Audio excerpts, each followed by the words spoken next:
Safety perception काय आहे? हे सगळ्यात महत्त्वाचं असतं की राज्यातल्या लोकांना सुरक्षित वाटतं का? आपण मागच्या काळात एक सेफ्टी परसेप्शन इंडेक्स तयार केला होता आणि या इंडेक्सच्या माध्यमातून काही जिल्ह्यांमध्ये ते सेफ्टी परसेप्शन वाढतंय की कमी होत आहे याचा देखील विचार केला होता। आणि म्हणून मला असं वाटतं की त्याच्या सांख्यिकीत जाण्यापेक्षा त्यातल्या ज्या काही प्रमुख घटना घडत आहेत त्या संदर्भात काय कारवाई नेमकी होते याचा देखील विचार हा करण्याची गरज आहे। आज ज्या काही गोष्टी आपल्याला पाहायला मिळतात अध्यक्ष महोदय, साधारण आपल्याला लक्षात असेल की 2000च्या दशकाच्या पहिल्या 2-3 वर्षांमध्ये एक प्रचंड मोठा तेलगीचा घोटाळा हा नाशिकमध्ये आणि तिथनं सुरू झाला आणि महाराष्ट्रात घडला आणि खोटे स्टॅम्प पेपर हे त्या ठिकाणी छापून आणि त्याच्या माध्यमातून हजारो कोटीचा घोटाळा झाला। अजूनही त्याच्या केसेस चालल्या आहेत, काही लोक जेलमध्ये आहेत, काही लोक वारले आहेत। पण त्याच नाशिकमध्ये आता नव्याने अध्यक्ष महोदय स्टॅम्प पेपर घोटाळा उघडकीस आलाय आणि याच्यामध्ये देवळा तहसील कार्यालयातील दुय्यम निबंधक गोटू वाघ हा वाघ अध्यक्ष महोदय कोट्याधीश झालाय आणि जमीन मालकाला अंधारात ठेवून त्यांचे स्टॅम्प पेपर जुने काढायचे, त्याच्यामध्ये फेरबदल करायचा, नवीन नंबर त्याच्यावर टाकायचा किंवा त्याचा नंबर वापरायचा आणि या माध्यमातून या ठिकाणी आता जो अंदाज येतोय तो कमी अधिक असेल किंवा तो एक्झॅगरेटेडही असेल, पण 50,000 खरेदी खतांच्या संदर्भात अशा प्रकारे लोकांना माहितीच नाही आहे की त्यांची जमीन ही या व्यक्तीने आपल्या नावे किंवा दुसऱ्याच्या नावे थेट खरेदी खताच्या माध्यमातून त्या ठिकाणी केली आहे। एखाद्या माणसाचं जमिनीचं खरेदी खत निबंधक कार्यालयातून काढलं जातं, त्याची झेरॉक्स काढून बनावट स्टॅम्प पेपरच्या आधारे खरेदी खताची प्रत तयार केली जाते, त्यावर मुद्रांक अधिकाऱ्याकडनं सत्यप्रत असा शिक्का मारून घेतला जातो, ऑनलाईन दुरुस्ती करून तलाठी कार्यालयात जमीन मालकी हक्काची नोंद बदलली जाते, म्हणजे स्टॅम्प पेपरचा नंबर तोच ठेवून बनावट स्टॅम्प पेपरच्या आधारे करोडो रुपयाची मालमत्ता हे आपल्या नावावर जमा करण्याचं काम, म्हणजे हे नवीन तेलगी प्रकरण आज या ठिकाणी सुरू झालेलं आहे। अध्यक्ष महोदय, या घोटाळ्याचा क्वांटम काय अजून माहिती नाही, कारण तेलगी घोटाळा सुरुवात झाला त्याही वेळेस तो 5-50 कोटीचा वाटला आणि मग हजारो कोटीच्या घरामध्ये तो गेला आणि म्हणून हा जो एक नवीन तेलगी आता या ठिकाणी तयार झालाय अध्यक्ष महोदय, त्याच्यावर देखील कारवाई करण्याची आवश्यकता आहे। आज आपण बघा वाळू माफियाच्या संदर्भात जी अवस्था आहे, मी परवा देखील या सभागृहामध्ये बोललो की एक नवीन पद्धत सुरू झाली आहे, अपसेट प्राइस इतकी वर ठेवायची की टेंडरमध्ये कोणी येणार नाही आणि मग कोणी टेंडरमध्ये आलं नाही की मग तिथले प्रशासनातले काही लोक, काही नेते हे खासगी बोली लावतात आणि अध्यक्ष महोदय त्या ठिकाणी खासगी बोलीच्या माध्यमातून ते ठरवतात की याला इतके पैसे द्यायचे, याला इतके पैसे पाहिजे आणि सर्रास पाहिजे तेवढी रेती घेऊन जा। एक प्रचंड मोठा रेती माफिया महाराष्ट्रामध्ये पूर्णपणे कार्यरत आहे। पहिल्यांदा तर अध्यक्ष महोदय तात्काळ अपसेट प्राइस कमी करून या ठिकाणी रेती घाट सुरू केले पाहिजेत, जिथे कोर्टाने अलाउ केले आहेत त्या सगळ्या ठिकाणी केले पाहिजेत, पण जाणीवपूर्वक कोर्टाचं नाव सांगून खासगी पद्धतीनं हजारो अध्यक्ष महोदय या ठिकाणी असे रेती घाट चालले आहेत। शासनाचा महसूल बुडतोय, रस्ता त्या ठिकाणी खराब होतोय, पण त्याही पेक्षा या रेती माफियाची आता मजल कुठपर्यंत पोहोचली आहे तर अध्यक्ष महोदय भंडारा जिल्ह्यामध्ये खमारी बेलगाव फाटा या ठिकाणी या रेतीच्या संदर्भात रेती तस्करांना अटकाव करण्याकरता त्या ठिकाणी एक पोलीस चौकी तयार करण्यात आली होती. अध्यक्ष महोदय, रेती तस्करांची हिंमत इतकी वाढली की त्यांनी चौकीत जाळून टाकली आणि चौकी कारधा पोलीस स्टेशन पासून 4 किलोमीटरवर आहे. जिल्हा पोलीस मुख्यालयापासून 5 ते 6 किलोमीटरवर आहे. आणि अध्यक्ष महोदय, अशा प्रकारे चौकी जाण्यापर्यंत, पोलिसांची चौकी जाण्यापर्यंत जर ही हिंमत जात असेल, आणि अध्यक्ष महोदय खरं पाहिलं तर पोलीस आणि रेती माफिया, जिल्हा प्रशासन आणि नेते यांचा इतकं मोठं संगनमत हे आम्हाला या ठिकाणी पाहायला मिळत आहे. आणि हे जर थांबवलं नाही तर अध्यक्ष महोदय, इतक्या मोठ्या प्रमाणात अवैध अशा प्रकारचे धंदे हे या ठिकाणी सुरू राहतील. आज अध्यक्ष महोदय, आपली मुंबई ही खऱ्या अर्थानं देशाची आर्थिक राजधानी आहे. देशातले सगळे प्रमुख व्यावसायिक हे मुंबईमध्ये राहतात आणि मुंबईची सुरक्षितता, मुंबईमध्ये असलेल्या अपॉर्च्युनिटीज, या सगळ्या गोष्टींमुळे हे अनेक लोकांचं माहेरघर झालंय. आपण बघितलं अध्यक्ष महोदय, रिलायन्स इंडस्ट्रीचे जे मालक आहेत श्री मुकेश भाई अंबानी,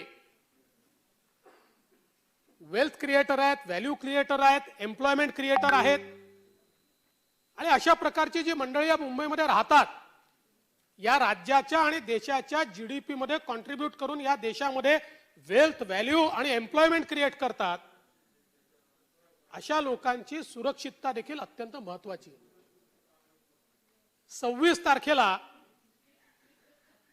त्या ठिकाणी एक, जरा तिकडे थोडं कुणाल भाऊ 26 तारखेला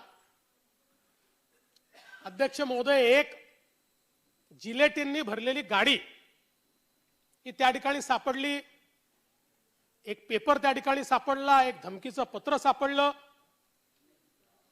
आणि हा सगळा जो घटनाक्रम आहे, हा सगळा घटनाक्रम प्रचंड संशय निर्माण करणार आहे. ही गाडी आली कुठनं? तर अध्यक्ष महोदय, या ठिकाणी मनसुख मिश्रीलाल हिरेन, शिंदेसाहेब ठाण्याचा आहे, तुमचा काही संबंध नाही आहे. श्री मनसुख मिश्रीलाल हिरेन त्याची जबानी आहे. वय वर्ष 45, धंदा नोकरी, जे काही Vikas, Palm, doctor Ambedkar road, Thane पश्चिम. मोबाईल नंबर दिलाय 9820214282. समक्ष पोलीस ठाण्यास हजर राहून तक्रार देतो की मी वरील प्रमाणे असून वर नमूद पत्त्यावर सन 2000 पासून राहावयास आहे. माझ्यासोबत माझी पत्नी नामे विमला, वय वर्ष 43, मुलगा जे काय असेल. माझा ऑटोमोबाईल स्पेअर पार्टचं दुकान आहे. त्यातून मिळणाऱ्या उत्पन्नातून माझ्या कुटुंबाचा उदरनिर्वाह मी करतो. मी माझ्या वैयक्तिक वापराकरता गाडी क्रमांक MH2AY 2815 ही विकत घेतली.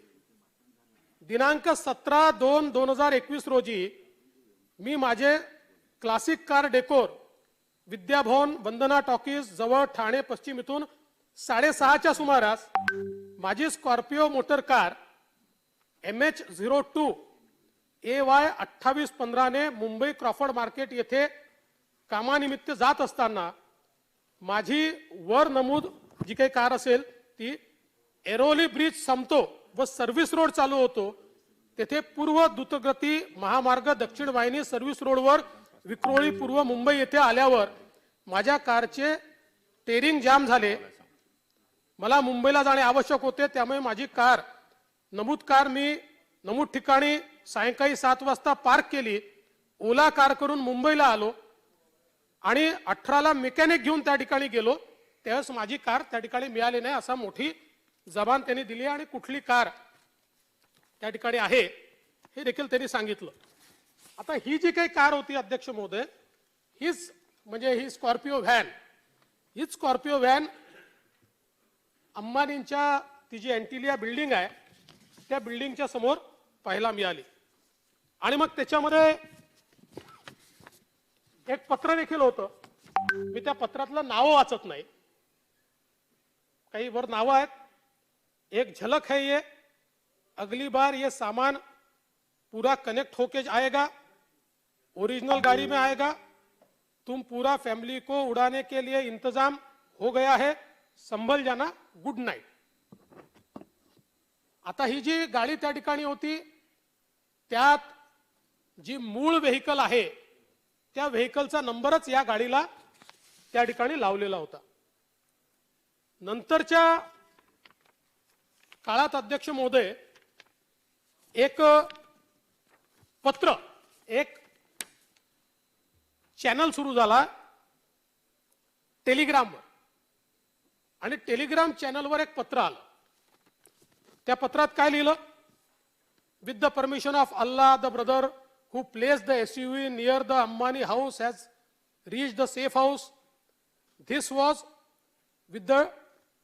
just a trailer and big picture is yet to come. Now you must be wondering who we are. We are the same akhlaq you killed for one cow. We are the people who you massacred in the Delhi program. We are the sisters raped in Gujarat. We are your worst nightmare. We are your neighborhood. We work in your office. We pass by you like an ordinary man. The beggar you just passed by, that us. We are everywhere. We have problem with corporates like you. As for the agencies, we dare you to stop us. You could do nothing. When we hit you under your nose in Delhi, you tied up with Mossad, and yet you failed miserably. By the permission of Allah, you will fail again and again. आणि मग नावं लिहिली आहेत परत काही. Next time the SUV will ram into your kids car वगैरे जे काही असेल. You know what to do. Just transfer the amount that's already been told to you to this Monero address. आणि मग त्याच्यानंतर क्रिप्टो करन्सीचा एक ऍड्रेस दिलाय अध्यक्ष महोदय, हॅपीली एव्हर आफ्टर. आणि हे जे काही दिलं ते कोणाच्या नावाने आलं? जैश उल हिंद. जैश उल हिंदच्या नावाने अशा प्रकारचं पत्र या ठिकाणी आलं. त्यानंतर या क्रिप्टो करन्सीची त्या ठिकाणी पाहणी करण्यात आली तर लक्षात आलं की हे जे क्रिप्टो करन्सीचा अकाउंट दिलाय हा फेक आहे, असं कुठलंही अकाउंट नाहीये. पण आश्चर्याची गोष्ट अशी की हे जसं मुंबई पोलिसांनी अशा प्रकारचं पत्र आलंय असं घोषित केलं, ते घोषित झाल्याबरोबर दुसऱ्या दिवशी किंवा तिसऱ्या दिवशी जैश उल हिंद यांनी एक पत्र घोषित केलं आणि त्यांनी त्याच्यात लिहिलं, धिस मॉर्निंग वी सॉ Indian news outlets flashing news that we, Jaish ul Hind, took the responsibility behind incident happened outside Indian business tycoon Mukesh Ambani's residence. We also went to know about a Telegram account in the name of Jaish ul Hind has released a banner claiming the same incident.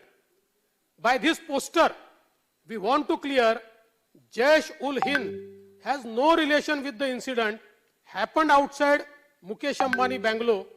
The alleged Telegram account and poster has no link with Jaish ul Hind. We condemn Indian intelligence agencies for morphing and making fake poster on behest of Jaish ul Hind. Jaish ul Hind will never ransom from kuffars and has no fight with Indian business tycoons. We have fight against BJP RSS. We are fighting against misdeeds of Narendra Modi against innocent Muslim of Hind. We are fighting for Sharia, not for money. We are fighting against secular democracy and not Ambani. अशा प्रकारचं त्यांनी पत्र हे अध्यक्ष महोदय या ठिकाणी घोषित केलं. आता यातनं काही प्रश्न निर्माण झाले. हे प्रश्न काय आहेत? तर प्रश्न असे आहेत अध्यक्ष महोदय की त्या दिवशी जी गाडी त्या ठिकाणी साधारणपणे 1 वाजता पार्क झाली 3 वाजेपर्यंत त्यातनं कोणी बाहेर पडलं नाही, ड्रायव्हर तिथेच बसून राहिला. साधारण 3च्या दरम्यान मागच्या दाराने तो ड्रायव्हर पळून गेला. अध्यक्ष महोदय, ही एकच गाडी तिथे आली नव्हती, तिथे 2 गाड्या आल्या होत्या. एक ही स्कॉर्पिओ आहे आणि एक पांढऱ्या रंगाची इनोवा आहे. आणि या दोन्ही गाड्या एकाच रूटने आल्या आहेत आणि या दोन्ही गाड्या ठाण्यातनंच आल्या आहेत. ठाण्यातनंच या गाड्या आल्या आहेत. तुम्ही बघा, साधारणपणे त्या ज्या काही स्पॉट होत आहेत, घोडा गेट, गोदरेज, विक्रोळी, इथून ती येताना दिसते. मग सुमन नगर, प्रभुपाद डोळ्याचे हॉस्पिटल, मग त्रिमूर्ती सोमय्या ग्राउंड, मग शिंदेवाडी जंक्शन, मग लाल ब्रिज जंक्शन, मग भायखळा ब्रिज, मग खडा पारसी, मग क्राइस्ट चर्च, मग नागपाडा जंक्शन, मग city centre, Mumbai central junction, August Kranti Maidan, Khambala hill telephone exchange आणि घटनास्थळ. अशा प्रकारे याचा पूर्ण प्रवास या 2 गाड्यांचा आपल्याला पाहायला मिळतो. आणि अध्यक्ष महोदय, ही गाडी जिथे पार्क होती ती गाडी आयडेंटिफाय झाल्याबरोबर सगळ्यात पहिल्यांदा त्या ठिकाणी मुंबई पोलिसांचे श्री सचिन वझे हे त्या ठिकाणी पोहोचले. कोणीही पोहोचायच्या आधी पहिल्यांदा ते पोहोचले. मग क्राईमचे लोक आले, मग लोकल पोलीस स्टेशनचे लोक आले आणि मग त्याच्यानंतर सचिन वझेंना आयो म्हणून त्या ठिकाणी अपॉइंट केलं. मला हे समजलं नाही की 3 दिवसापूर्वी सचिन वझेंच्या ऐवजी एका एसीपींना आयो म्हणून त्या ठिकाणी नेमलं. सचिन वझेंना का काढलं हे मला समजलं नाही. पण याच्यामध्ये काही कोइन्सिडन्सेस आहेत. त्यातला महत्वाचा कोइन्सिडन्स काय आहे, माझ्याकडे एक सीडीआर आहे अध्यक्ष महोदय. हा जो काही गाडी मालक होता, ज्यांनी सांगितलं माझी गाडी चोरी गेली, आणि ती जी गाडी अंबानींच्या घरासमोर उभी होती, आपण बघा त्याचा जो जबाब आहे, या जबाबामध्ये त्यांनी त्याचा टेलिफोन नंबर सांगितलाय 9820214282. अध्यक्ष महोदय, 94202 आणि 14282 याचा एका नंबरशी संवाद 9819696096 याच्याशी संवाद कधी दिसतोय? 8 जून 2020, 25 जुलै 2020 आणि त्याच्यानंतर अनेक वेळा संवाद दिसतोय. आता हा नंबर कोणाचा आहे? 9819696096. तर याची माहिती काढल्यावर लक्षात येतं हा नंबर आहे Sachin Hindurao Waze, address R number Saket complex, Veer Savarkar Marg, Thane.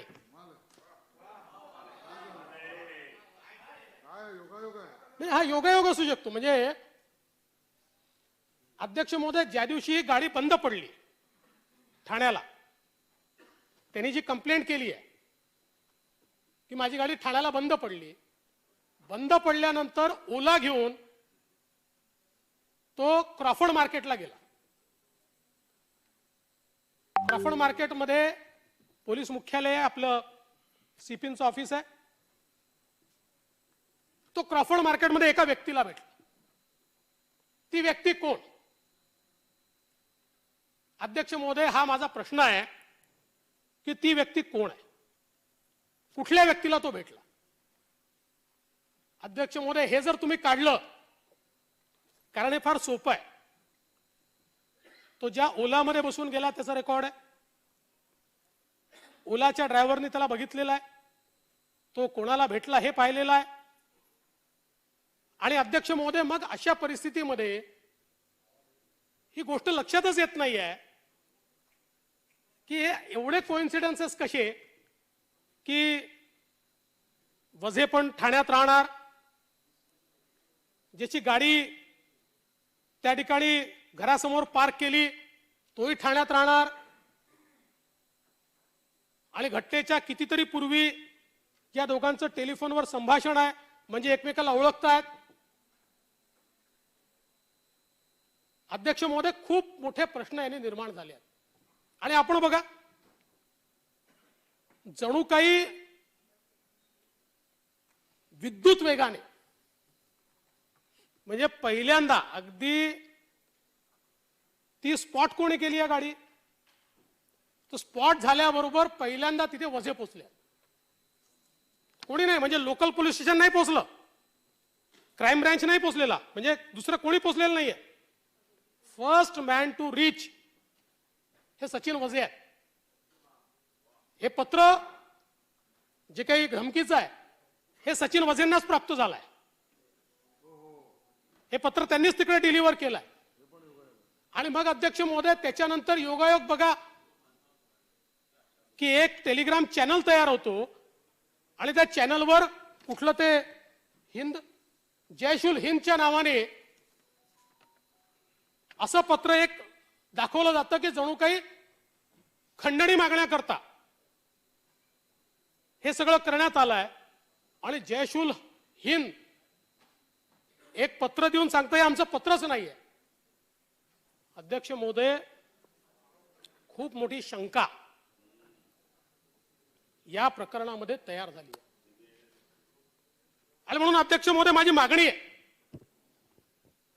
या सगळे पुरावे जे काही इथे दिसत आहेत हे शंकेला वाव देणारे पुरावे आहेत. आणि म्हणून या संदर्भात ही तर टेरर ऍक्टिव्हिटी आहे. कारण जिलेटिन होतं, जयशुल हिंदचं नाव आलेलं आहे, उडवून देण्याची धमकी आहे. माझी स्पष्ट मागणी या संदर्भात आहे अध्यक्ष महोदय की ही संपूर्ण जी घटना आहे याची चौकशी ही एनआयएला देण्यात यावी.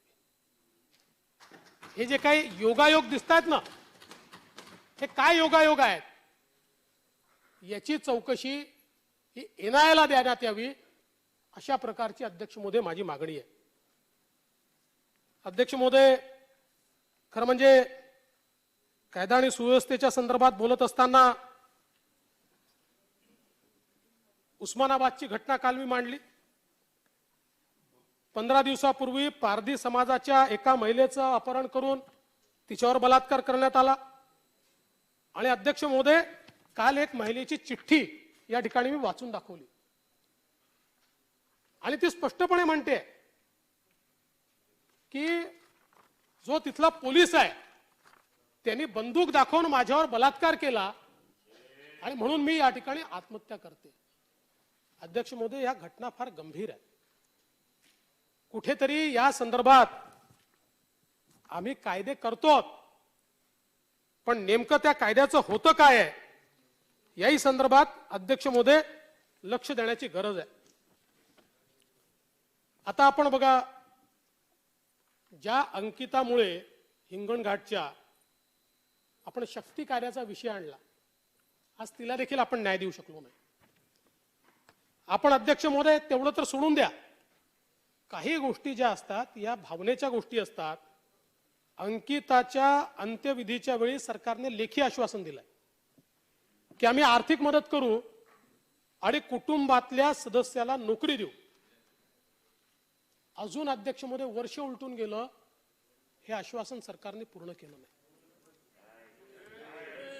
काही गोष्टी अध्यक्ष महोदय या आपल्या नियमाच्या कायद्याच्या पलीकडे जाऊन संवेदनेने करायच्या गोष्टी असतात.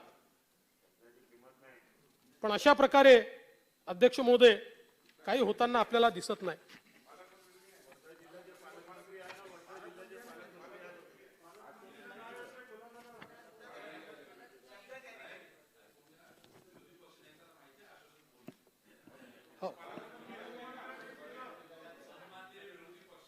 हो, मला माहिती आहे, ते तुम्ही नाही दिलं, कोणी दिलं माहिती आहे, पण शासनातर्फे दिलाय ना, शासनातर्फे दिलाय. अध्यक्ष महोदय, आता कोविड सेंटर मधल्या घटनांची तर यादीच माझ्याकडे, मी वाचून पुन्हा दाखवत नाही. अनेक सदस्यांना बोलायचं आहे, मला फार वेळ आपला घ्यायचा नाहीये. पण या संदर्भात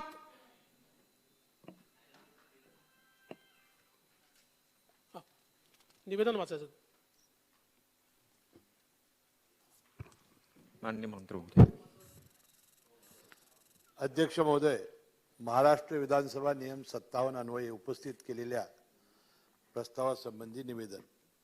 माननीय सर्वोच्च न्यायालयाने दिनांक 4 मार्च 2021ला दिलेल्या निर्णयाबाबत आज दिनांक 5/3/2021 रोजी विधानसभेमध्ये माननीय विरोधी पक्ष नेता यांनी विधानसभा नियम 57 अन्वये उपस्थित केलेल्या प्रस्तावाबाबत बैठक घेण्याचे माननीय उपमुख्यमंत्री यांनी आश्वासित केले होते। त्यानुसार आज माननीय मुख्यमंत्री महोदय यांच्या अध्यक्षतेखाली बैठक आयोजित करण्यात आली। सदर बैठकीस माननीय उपमुख्यमंत्री, संबंधित मंत्री, दोन्ही सभागृहाचे विरोधी पक्षनेते, महाधिवक्ता व सर्व संबंधित अधिकारी उपस्थित होते। सदर बैठकीमध्ये सारासार विचार करून सदर प्रकरणाबाबत महत्त्वाच्या सूचना करण्यात आल्या। सर्वप्रथम असे स्पष्ट करण्यात येत आहे की माननीय सर्वोच्च न्यायालयाने दिनांक 4 मार्च 2021 रोजी दिलेला निकाल व त्या संबंधीचे प्रकरण हे केवळ अकोला, वाशिम, धुळे, नंदुरबार व नागपूर या जिल्हा परिषदांच्या निवडणुकीच्या संदर्भात नागरिकांच्या मागास प्रवर्गाच्या आरक्षणाशी संबंधित आहेत। या निकालाचा संबंध नोकरी अथवा शिक्षणासंबंधीच्या आरक्षणाशी नाही। माननीय सर्वोच्च न्यायालयाच्या निकालासंबंधी योग्य ती फेरविचार याचिका शासनातर्फे सत्वर दाखल करण्याबाबत योग्य ती कारवाई करण्यात येईल। माननीय सर्वोच्च न्यायालयाच्या निर्णयानुसार जरूर तो आयोग गठीत करण्याबाबतची कारवाई शासनातर्फे करण्यात येईल। आवश्यकतेनुसार संबंधित कायद्यामध्ये दुरुस्ती करावयाची असल्यास सारासार विचार करून त्या दृष्टीने योग्य ती पावले टाकली जातील। थँक्यू।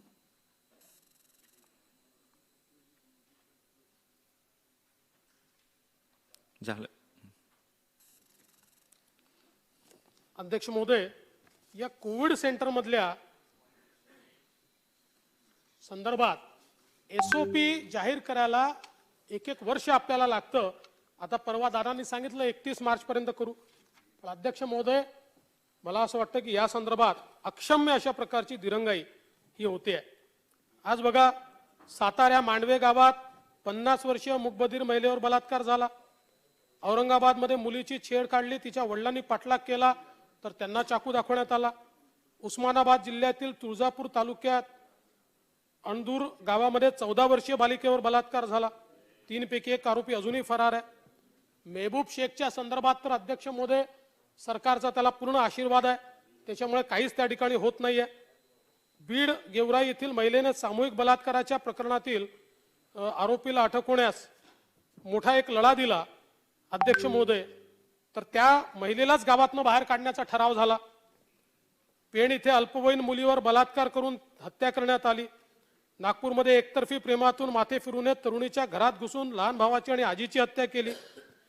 मेरा नाम याद रखना, घर में घुसकर मारेंगे, पुलिस की या कुछ नहीं चलती असं म्हणत एका शिक्षिकेची छेड काढली। खराडी पुणे येथे 20 वर्षीय तरुणी कामावरनं परत जात असताना रस्त्यात तिची छेड काढली। दिंडोशी गोरेगाव येथे 4 वर्षाच्या मुलीवर बलात्कार झाला। हिंगोली जिल्हा बाळापूर येथे 9 वर्षाच्या मुलीचं अपहरण करून 10 दिवस मृतदेह विहिरीत अडवून त्या ठिकाणी ठेवण्यात आला। अनेक प्रकरणात अध्यक्ष महोदय प्रश्न हा आहे की मी पुन्हा सांगतो, याच्या संख्येचा विषय नाही आहे, या प्रकरणाचं गांभीर्य हे आम्हाला समजून घ्यावं लागेल अध्यक्ष महोदय। कुठेतरी ही जी काही भीती आम्हाला तयार करायची आहे ती भीती लोकांच्या मनामध्ये तयार होत नाही आहे आणि त्यामुळे महिलांवरचे अत्याचार हे अध्यक्ष महोदय या ठिकाणी आपल्याला पाहायला मिळत आहेत। आणि मग अशा परिस्थितीमध्ये समजा जर अध्यक्ष महोदय सत्ता पक्षाच्या नेत्यांना वेगळा न्याय आणि इतरांना वेगळा न्याय अशा प्रकारे राज्य सरकारची कृती राहिली तर अध्यक्ष महोदय कधीच आपण अशा प्रकारे किती कायदे केले तरी त्या कायद्याच्या माध्यमातून आपण या संदर्भात कुठली कारवाई करू शकत नाही। आज आपण बघा, दलित अत्याचाराच्या घटनांमध्ये खूप मोठ्या प्रमाणात वाढ होते।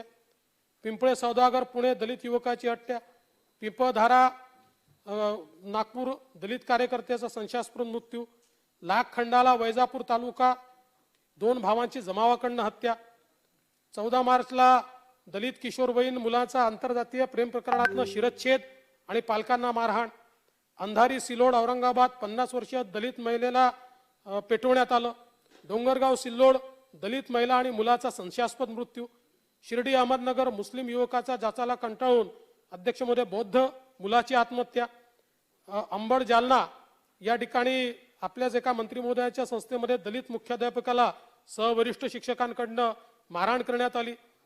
बिलोली नांदेडमध्ये 6व्या इयत्तेत शिकणाऱ्या एका दलित तरुणीवर 4 शिक्षकांकडनं त्या ठिकाणी बलात्कार करण्यात आला. सावरखेडा हिंगोलीमध्ये बौद्ध वस्तीवर 150 गुंडांचा हल्ला झाला.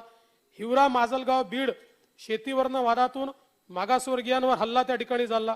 बादलगाव बीड क्षुल्लक भांडावरनं सरपंच आणि गावगुंडांकडनं दलित युवकावर हल्ला करण्यात आला. कार्ला लातूरमध्ये आंतरजातीय प्रेम प्रकरणातून दलित युवकाची हत्या करण्यात आली. घनसावंगी जालना बौद्ध युवकाचे हात कापून टाकण्यात आले. डोंगरशिवली गाव चिखली चर्मकार समाजाच्या कुटुंबावर जमावाकडनं हल्ला करण्यात आला. भोकर नांदेडमध्ये अल्पवयीन मुलीची बलात्कारानंतर हत्या करण्यात आली. मिलादाबादी जामनेर जळगाव येथे 15 वर्षीय मागासवर्गीय मुलीची संशयास्पद आत्महत्या त्या ठिकाणी पाहायला मिळाली. 26 वर्षीय मुकबधीर युवतीची बलात्कारानंतर हत्या त्या ठिकाणी करण्यात आली. मोबाईलवर जोरात बोलण्यात विरोध केला म्हणून युवकाची हत्या करण्यात आली लातूरमध्ये. शिवणी जामनामध्ये बौद्ध कुटुंबावर हल्ला झाला. किती घटना आहेत अध्यक्ष महोदय. अध्यक्ष महोदय, कुठेतरी या ठिकाणी राज्यकर्त्यांचा आपल्याला पूर्ण समर्थन आहे आणि आपण कसंही वागलं तरी चालतं अशा प्रकारचा माज हा जेव्हा गावगुंडांमध्ये तयार होतो त्यावेळी अशा प्रकारे अध्यक्ष महोदय दलित कुटुंबांवर अत्याचार होतात, घटना होतात आणि म्हणून राज्य सरकारने त्याकडे देखील लक्ष देण्याची गरज आहे. अध्यक्ष महोदय, एक या ठिकाणी बेलापूरच्या संदर्भात एक न्यूज आहे. अध्यक्ष महोदय, उद्या त्या ठिकाणी बंद ठेवण्यात आलेला आहे आणि गौतम हिरण नावाचा तिथला एक व्यापारी आहे, त्यांना 15 लाख रुपयासहित त्यांचं अपहरण करण्यात आलेलं आहे. सगळे गावकरी एक झालेले आहेत. जो काही अचूक माहिती देईल त्याला 1 लाखाचं बक्षीस देण्यात येईल अशा प्रकारे त्यांनी सांगितलं. त्यांचं म्हणणं आम्ही पोलिसांकडे सातत्याने पाठपुरावा करतोय पण पोलीस कुठलंही त्या ठिकाणी लक्ष देत नाहीत अशा प्रकारचं अध्यक्ष महोदय त्या ठिकाणी सांगण्यात आलंय. खरं म्हणजे अध्यक्ष महोदय, माझ्याकडे घटना खूप आहेत, विषय देखील खूप आहेत, पण अनेक आमच्या सदस्यांना देखील बोलायचं आहे, त्यांना देखील वेळ पुरला पाहिजे. म्हणून मी शेवटी एवढीच विनंती करतो अध्यक्ष महोदय की उत्तराच्या भाषणामध्ये माननीय मंत्री महोदयांनी या घटनांचा गांभीर्याने आढावा घ्यावा आणि कशा प्रकारे या घटना आपल्याला रोखता येतील. आम्ही सभागृह आपल्या सोबत आहोत, पण अध्यक्ष महोदय, पोलिसांवर जर दबाव राहिला नाही, पोलिसांवर जर अध्यक्ष महोदय योग्य प्रकारचं नियंत्रण राहिलं नाही तर हा डिसिप्लिन फोर्स असला तरी अनेक वेळा तो अनियमित होतो. आता मगाशी माझे मित्र सुनील प्रभू हे कंगनाच्या बद्दल बोलत होते. खरं आहे, त्यांचं जे स्टेटमेंट आहे त्याला आम्ही कधीही समर्थन करणार नाही, आम्हाला आमच्या पोलिसांचा अभिमानच आहे. पण त्याच वेळी नुकतेच आपल्या पक्षामध्ये आलेले श्री अनिल गोटे यांनी काय स्टेटमेंट दिलं त्याचा व्हिडिओ अवेलेबल आहे. मला बोलताना लाज वाटते. पोलिसांना अध्यक्ष महोदय रंडीची औलाद,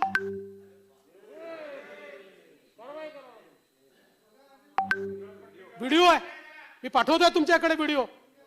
अध्यक्ष महोदय, साधा तुम्ही FIR देखील दाखल नाही केला, साधी विचारणा नाही केली त्याच्यावर तुम्ही. साहेब, माझ्या पोलिसांना, तुमच्या पोलिसांना जे अहोरात्र आमच्याकरता मेहनत करतात, म्हणजे जसं कंगनाने त्यांच्याबद्दल मुंबई पोलिसांबद्दल काय बोललं की हे पॅक व्यक्त काय वाटतं वगैरे, हे चूकच आहे. पण हा केवढा मोठा अपमान आहे. पण काहीच नाही अध्यक्ष महोदय, का तर ते सत्तारूढ पक्षाच्या सोबत आहेत म्हणून काहीच त्याच्यावर ऍक्शन नाही. अध्यक्ष महोदय, एकदा आपल्या गिरेबांमध्ये देखील झाकून पाहण्याची ही अवस्था आहे आणि म्हणून मी एवढं होते ना, आमच्याकडे असताना नाही बोलले. संगतीचा आहे का?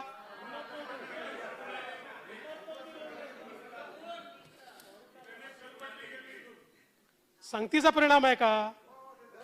जाऊ द्या, बघा मी सांगतो, पक्षाचा विषयच नसतो. या पक्ष आमच्याकडे असते आणि तरी असं बोलले असते तरी मी म्हटलं असतं की यांच्यावर कारवाई करा आणि तुम्ही तेच म्हटलं पाहिजे. कारण पोलिसांबद्दल ठीक आहे, मतभेद असू शकतात, एखाद्या पोलिसाचं चुकीचं इन्व्हेस्टिगेशन असेल, इथे आपण जोरात बोलू, एखाद्या भ्रष्टाचाराच्या प्रश्नावर बोलू, पण तुम्ही थेट अशा प्रकारे त्यांची संभावना करणार असाल आणि त्याच्यावर कारवाई होत नसेल तर अध्यक्ष महोदय, हे खरंच आश्चर्याची गोष्ट आहे आणि म्हणून या निमित्ताने जे प्रश्न मी उपस्थित केले आहेत त्या प्रश्नाच्या संदर्भात निश्चित आपण उत्तर द्याल. आणि एक माझी विनंती आहे, हा जो काही अध्यक्ष महोदय अंबानींच्या केसमध्ये जो काही ज्याची गाडी चोरीला गेली आहे, मला भीती आहे, कारण तो फार मोठा दुवा आहे, तो फार मोठा साक्षीदार आहे. त्यामुळे त्याच्या जीविताला कुठली हानी होणार नाही याची पण जबाबदारी ही खऱ्या अर्थानं राज्य सरकारने घ्यावी, एवढीच विनंती करतो आणि माझं बोलणं संपवतो. श्रीयुत नानाजी पटोले.